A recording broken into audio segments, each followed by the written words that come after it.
In a certain region in Nigeria, you would find multi-million-dollar mansions like this, and this one. The plot twist is that the owners of these multi-million-dollar homes don't permanently live in these mansions. The owner of this house abroad, or he lives here in Owerri? No, he lives in abroad. The funny part of this thing is that they don't spend more than a month. So how frequently do you come here? We usually try to stay for at least a month. I spend 2 times, Christmas and Easter. 70% don't live here. They just build and they lock it up. Most of them live abroad. They send millions of dollars back home to build this mansion, sitting on large plots with imported fittings and accessories. Yeah, so we have 12 bedrooms in total. We spend about $1 million here. So yeah, it's a waste of money, I can tell you that. It's Igbo inheritance. So what do you think is the worth of that house?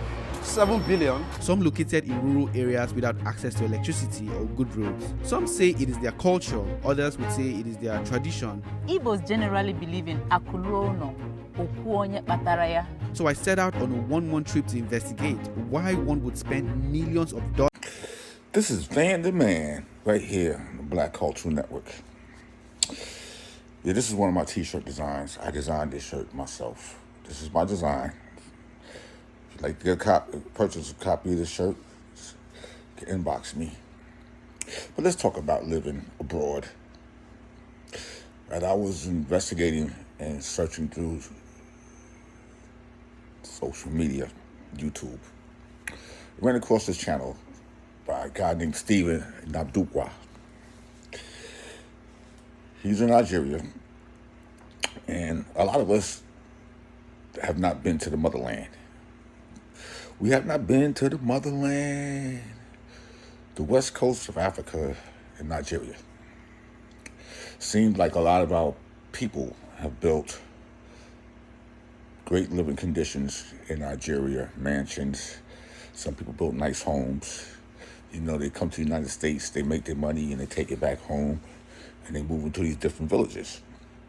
So as I was watching Steven, give him credit, fair copyright use, hopefully, I want you all to explore the living conditions of how you can live back in the motherland. You can live in Africa. You can visit Africa. And just because you were born here in the United States don't mean you have to stay here all your life. We all need to visit the motherland. We all need to go and see what it's like in Africa. Here's a nice piece by Steven Ndukwa of a couple and people and how people are living in these different villages in Nigeria, which is the west coast of Africa. This is Van Silk, the Black Cultural Network. You can subscribe to my channel on rumble.com, Black Cultural Network. Y'all have a great and pleasant day, and please enjoy this piece of how our people are living in Nigeria. Blessed day. In a certain region in Nigeria, you would find multi-million-dollar mansions like this, and this one. Only in the east. The plot twist is that the owners of these multi-million-dollar homes don't permanently live in these mansions. The owner of this house abroad, or he lives here in Owerri? No, he lives in abroad. The funny part of this thing is that they don't spend more than a month. So how frequently do you come here? We usually try to stay for at least a month. I spend 2 times, Christmas and Easter. 70% don't live here. They just build and they lock it up. Most of them live abroad. They send millions of dollars back home to build this mansion, sitting on large plots with imported fittings and accessories. Wow. Yeah, so we have 12 bedrooms in total. So how do you feel like living in a mansion? We spend about $1 million here. So yeah, it's a waste of money, I can tell you that. It's Igbo inheritance. So what do you think is the worth of that house? 7 billion. Some located in rural areas without access to electricity or good roads. Very nice houses, luxury houses, but the roads are not good. Some say it is their culture, others would say it is their tradition. Igbos generally believe in akuluono, okuonye bataraya. I watched most of them flaunt their village mansions online. This mystery I couldn't understand. So I set out on a 1-month trip to investigate why one would spend millions of dollars to build a mansion in a village he doesn't live in. I'm here and I'm going to investigate why people from the east love to build such gigantic mansions in their village, just like this one, with sculptures like this. Some might say it's Igbo culture. I don't know, but we're going to find out. I will appreciate it if you subscribe to the channel, and please give this video a like so more people can see this awesome story.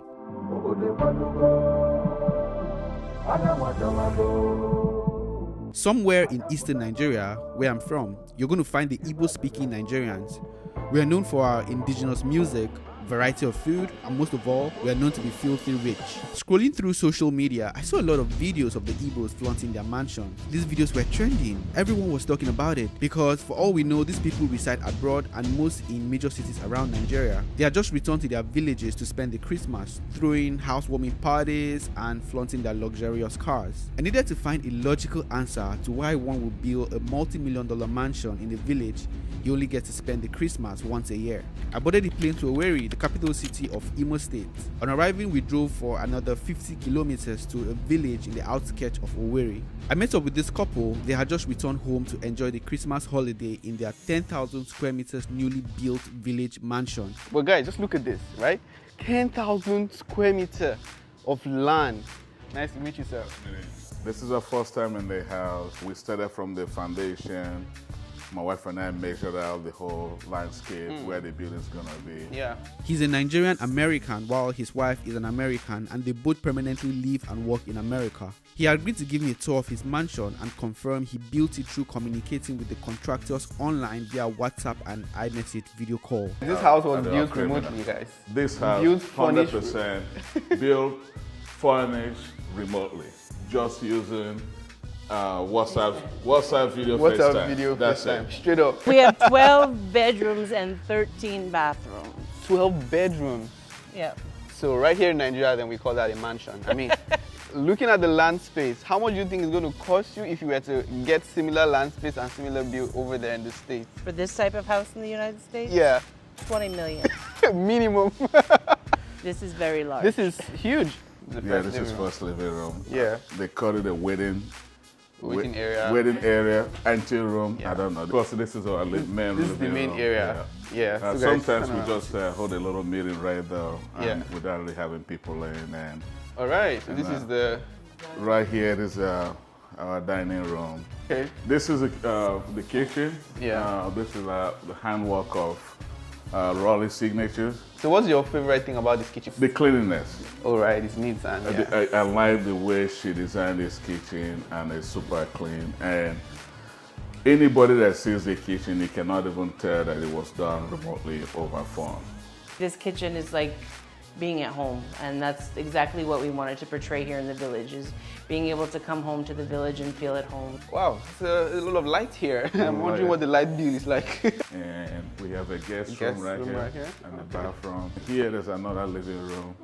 Oh, okay. So I see like all the rooms have like almost a slightly different touch to it. This one has like the blue going on. So this one has a touch of like brown to it. Yeah. So when we don't want to spend time downstairs, down there, we come up here and just relax. and just chill and have fun. So what do you like to do for fun when you're not working? We play, pretty much watch TV, work out.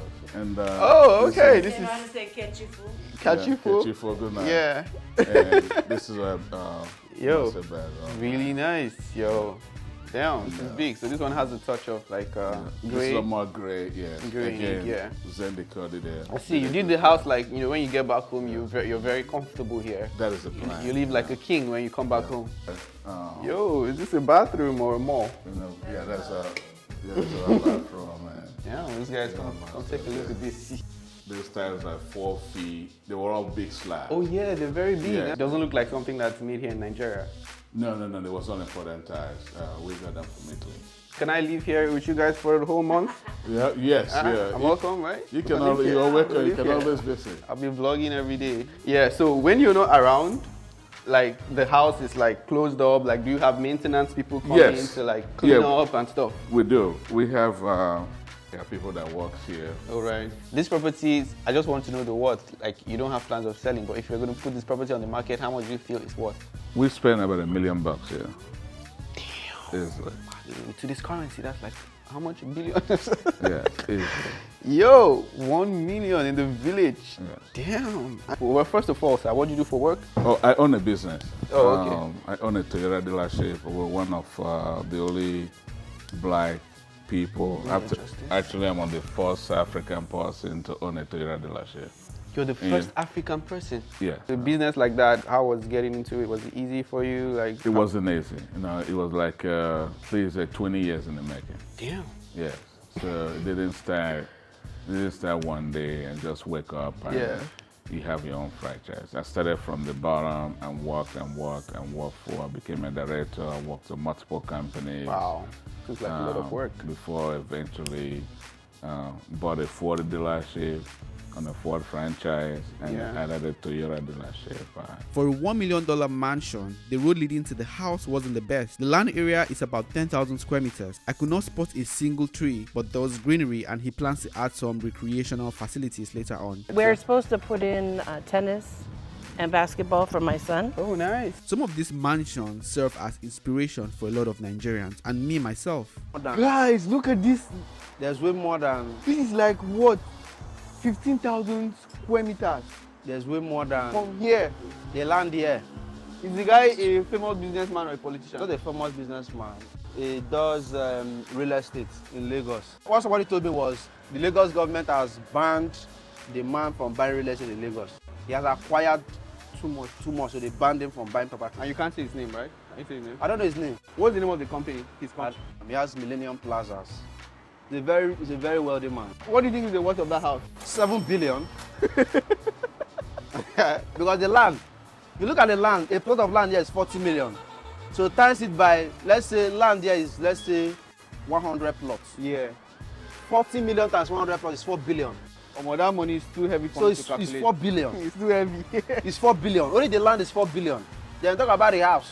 And the house is just small inside. No. Look at this house. Look at the back. There's another one at the back. This same size at the back. Look at it. Yeah, this house I've been like this for like 2 years. The man wanted to this hotel. When they want to build this hotel, he told the man not to build the hotel. That he wants to buy it. So the guy, he gave him a blank check. Write the figure you want. The guy said no. The owner of the hotel said no and built the hotel. The guy never wanted anybody around it. So these are my motivation in the morning. I just come outside and I say, come on. You can do it. Come on, I'll do it. I went back to the city and I was told to visit Udenwa Estate. It is the richest gated neighborhood in Owerri, Imo State. This is an urban area and home to a lot of wealthy people. Damn, this is a massive home. Like a house like this, how much would you say it costs? This is going to be about 500 to 550 million. If you can see, this is like a guest chalet, but this is how in Imo State, this is how they usually build their security houses. So that's guys. Are you seeing a security? Are you seeing? Looks like I want to be a security man, eh? And they live for free, eh? They live for free. So we're at the very lovely architecture right here. It looks like there is nobody living here, but luckily enough for us, we saw the architect or the guy that constructed the house. You're the architect. You designed it. I designed and I built the house. So what was the concept behind? Actually, it's supposed to be not contemporary, not like the usual thing that you see around. Yeah. Like as you can see, it's more like a classic and traditional kind of building. Yeah. How much do you think a house like this is worth? You can keep like 600 million. Whoa, 600 million! Yeah. All right, let's take a look at it. Grandeur. Look at the door. Was this made in Nigeria? It's a foreign. Foreign. Yeah, Israeli door. Israeli from Israel. I like this grandeur cathedral type. Was this like a special request from the client? Yeah. The client is a special man with a special taste. Yeah. It's very difficult for you to please somebody who have taste and like knows exactly what he wants. So, right. So let's go around. This is the dining. Very nice, guys. Very classic. What do they call this kind of chairs? This is antiques. Antiques. Yeah. Royal. How much does this cost? Yeah, this one is about 3M plus. 3M plus. Yeah. For just some chairs. Okay. So So this is the bar. Okay. Yeah. And then this is the kitchen. Okay, and this is the kitchen. Does it have any other kitchen up, or this is the only one? No, this is only one here. So the storage is over there. They don't stay here, so there's no point building things here and there. So here, this is another. Wow, man, guys, look at this high ceiling. Yeah. Damn, this can take another story. Room, yeah. Wow, so this is massive. another second living room. This is the first living room. This is the second living room. Yeah. Wow. Wow. As you can see. Well, this, from what I can see, the furnitures are not cheap furnitures. No, they're not cheap furnitures. It costs a lot of money. Like this one, like what is this set? How much are we looking at? This one, we're at 5.5 million. Whoa! All right, so we go up. Where's the master's bedroom? This one? Okay, look at the master's. Wow, okay, you're still putting the place together. Yeah, I'm still putting it together. Okay. You can see. Really nice. This is nice. This is nice. This is a dressing room. Oh, it has its own entire. This is not even a walk-in closet. This is like an entire room. This is a walk-in closet for the man. Damn, That's how you all want of this space. Does he have that much clothes? So what is this? Okay, that's the bedroom. Just a standing shower, no bathtub. No, not bathtub. How long did it take you to build, to design all of these? Everything about this house within 6 months. 6 months you were able to do this? Yeah. Wow. I wanted to ask, like most of the things you use here, were they imported? Were they locally made? Imported. Is it because that's what the client wanted? No, because of what the client wants. One thing you would immediately spot is the use of heavily imported accessories and a taste for a European themed interior finishing. I was in Qatar a few months ago. Even though it looked like a modern city, I love how they still sustain their traditional architecture without coming off as too modernized. And I wish to live to a day where Nigerians and Africans in general will do the same. Like these beautiful villas I visited and shot somewhere in Mauritius. This is an African themed villa. They're so beautiful. All right, so I'm going to take a second and give the sponsors of this video a shout out. The sponsors of this video, Tribitat, is a bespoke real estate company constructing residential and commercial properties with headquarters in Lagos, Nigeria. Over the years, Tribitat has built one of the most innovative real estate companies in Nigeria with projects like Ambience, Ambience Heights, and the Ambience Foreshore. If you are a Nigerian in Nigeria or Nigerian in the diaspora looking for a reputable real estate company to build your dream mansion like the ones you've seen in the video anywhere around Nigeria, or you want to buy a home in Nigeria, then you should contact Tribitat Real Estate. What should people know about Tribitat? It's a luxury real estate brand. Yeah. It's a real estate brand you can really identify with, proudly identify with. Yeah. Because in buying real estate, you should buy value. Yeah. Not just buy land because it says. Yeah. But buy to people that have reputation to protect. Buy from a brand you can be proud of. Capital Real Estate is one of them. I have interviewed the leadership of this company on a previous episode. You can watch it to understand how they go about their work. All right, guys. So shout out to Tribitat Real Estate for sponsoring this video, and let's continue with this awesome video. I then flew to Awka in Anambra, home to some of the richest and famous people in Nigeria. On arriving, I visited Linus Williams, popularly known as B-Lord. He lives in Ngozika Estate, where very influential people live. You get to see like what prominent people. So you have like I share first with the deputy governor. What's the average price of any 5-bedroom, 6-bedroom, 7-bedroom there? The average price we're looking at 300, 400 million. Wow. He's a very influential figure in Nigeria and is a known businessman in the tech and crypto space. He then decided to drive me to his village mansion, which was really what brought me here. We drove about 25 kilometers from Awka. B-Lord Ifejika Avenue is an avenue. Wow. So we're doing the drainage now. We're going to do the road. B-Lord Avenue, approved by the local government. So this is my house. Wow. Your mansion in the village? Yes, my mansion in the village. One of the biggest houses in the village, yeah. So we got to his village mansion. It's sitting on 8 plots of land. This home is worth at least $400,000, and he only gets to visit the house twice a year during Easter and the Christmas holiday. 8 plot of land? 8 plot of land. 7 bedroom. 7 bedroom. And 5 bedroom there. Okay, let's this is a duplex too on his own. It has parlor, has kitchen, has everything. Everything. So it's 7, that one is 4 bedroom. This one, so who stays here in this one? My cousins, my aunties, children, all of them, everybody's there. It's a children's section. Yeah. So you have a pool inside. So this one here. Let's go inside. This is the living room. The living room. How many bedrooms here? You said there are 7. 7 bedrooms. There are 4 down, 3 upstairs. Your whole family can stay here. Yeah, my whole family. But then the ones that are not immediate family, they go to the other side. The other side. Very super high ceilings as always. With big chandeliers. Big chandeliers. That's Igbo culture. Well, this is where we play game here too when we come for Christmas. Oh, okay. Family lounge here. Yeah. So this is the outside view. But I think the beauty would come out at night actually. Yeah, in the night. A very big, spacious compound. Yeah, with green areas. Yeah, but you have a chandelier outside. But if you own this, like, okay in the night. In the night, I think I saw a video of someone's house trying with a very big chandelier outside. Driving all through these neighborhoods, I was impressed with the type of buildings built, and surprisingly, the owners have locked up their homes and have gone back to the city or abroad because the Christmas holiday has come to an end. I mean, I'm not trying to sneak in. The owner gave me approval to get in. So I am in Nimo, somewhere in Anambra State, and we are in a massive property. Just by eyesight, I can say it's probably anywhere around 6,000 square meters. We can't really go inside to show you guys, but this is a typical Igbo's man. I don't know if this is their village home or their main residence, but from the look of it, there's really nobody here, just the caretakers, right? Something that you're going to find in most Igbo mansions as well is like sculptures. You can see lions. The property has like driveways, and just by looking at it, it looks like a 6-7 bedroom, 2 living room. Property is sitting on 6,000 square meters. You have sculptures, you have a guest quarters as well. To really understand why the Igbos would build these mansions in their villages.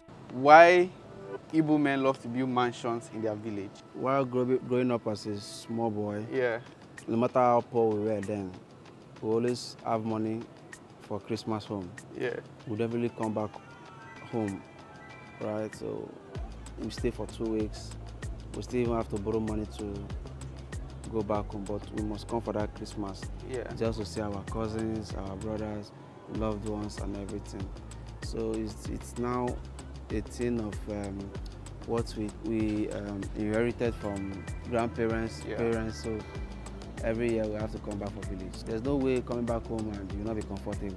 So we need that comfort. Yeah. So that's why we always build mansions. So that anytime we come back, we'll have that. But you're building mansion in a place. In a whole year, how many times do you spend time here in this place? 2 times in a year. In a whole year. Easter and Christmas. But those Easter and Christmas cover up every the whole year. The joy you have that period is unmatchable. Because if I insist because I come only 2 times and I have the money and I say I will not build. Yeah. Yeah. If I come out for Christmas, where will I stay? You don't want to come and marry my sister. Yeah. I take it to one useless house. I say this is Bilot's family house. Okay. But my sister now, if you want to get married to my sister now, they will do traditional marriage here. Yeah. You understand? But if you want to marry my sister now and I take you to my father's house, you don't think you'll be, if you go back to the city, you say, look at where Bilot is staying in the village, right? Yeah. So in my village, in Igbo, they prefer you build a house, a mansion in your father's house before building outside. There. Igbos generally believe in akuluono. What does they that mean? Say, Akuruono? Yeah, they say akuluono. Okuonye bataraya. What does that mean? Yeah, so if wealth gets home, it will tell who the owner of the world is. Our culture, we believe that if you have whatever you have and it's not come to your hometown, it's nothing. And they say that Corona. Yeah. So it is something that is Igbo inheritance. You know, they know. So yeah, it's a waste of money. I can tell you that. It is a waste of money. Don't think that you're going to build a house in the village and you go to the bank and say, hey, I need a loan. I need a loan. You're not getting anything. Yeah. But the good thing is also a motivation for the young ones in the village, that they can actually work hard and be able to get something. They like bringing their wealth home. That is Igbo culture. Yeah. So it means if you have made money as an Igbo man or Igbo woman, it is only for respect for the culture that you come back home and let the community know that our son or daughter is succeeding somewhere in the city or abroad. And the way you can show that is by building a mansion. Anyway, it's not just about the show off, it's about the feel that you like, the feeling you get that yes, you've made money and you've built in your fatherland. Like that kind of feeling makes you, it gives you some bragging rights. But there's a flip to it. Now, some people go ahead and build in their village while in the city they reside, they don't own a home, they're still paying rent. What can you say? It's Igbo thing. They like to build, they like to bring their wealth home. Yeah. Still explains that akuruono. Yeah. Most of the mansions we have in some villages, they're basically owned by diasporians.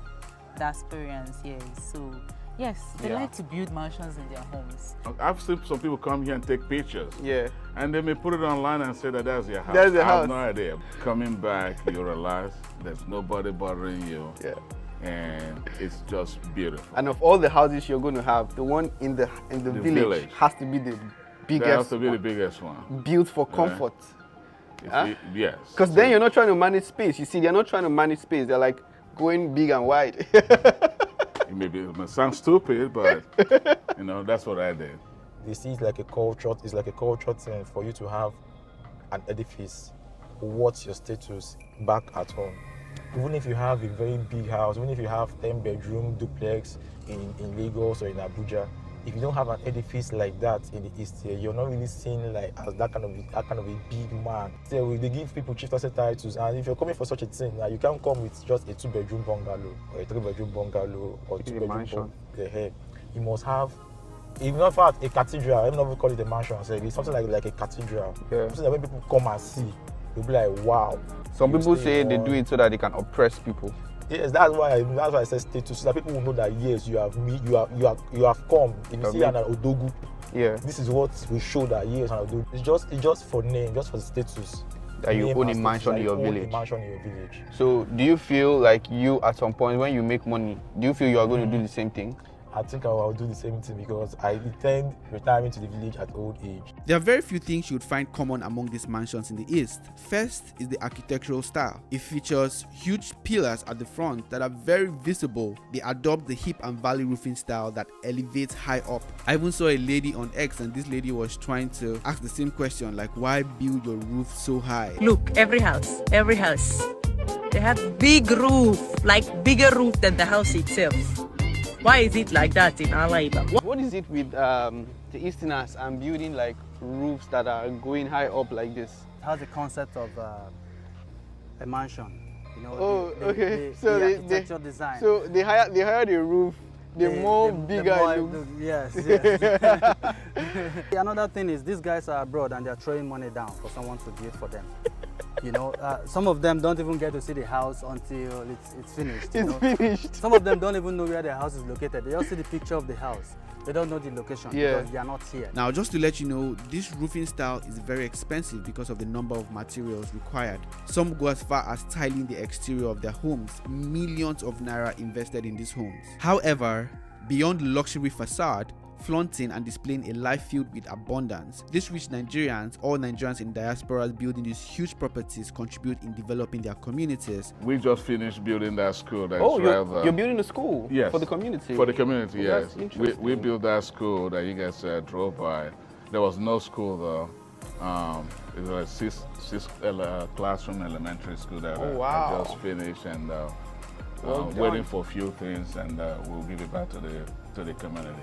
Yeah. And most of the time, they will tar the roads in front of their house. They'll put street lights. So if not for any of that thing, the community is benefiting from that. Yeah.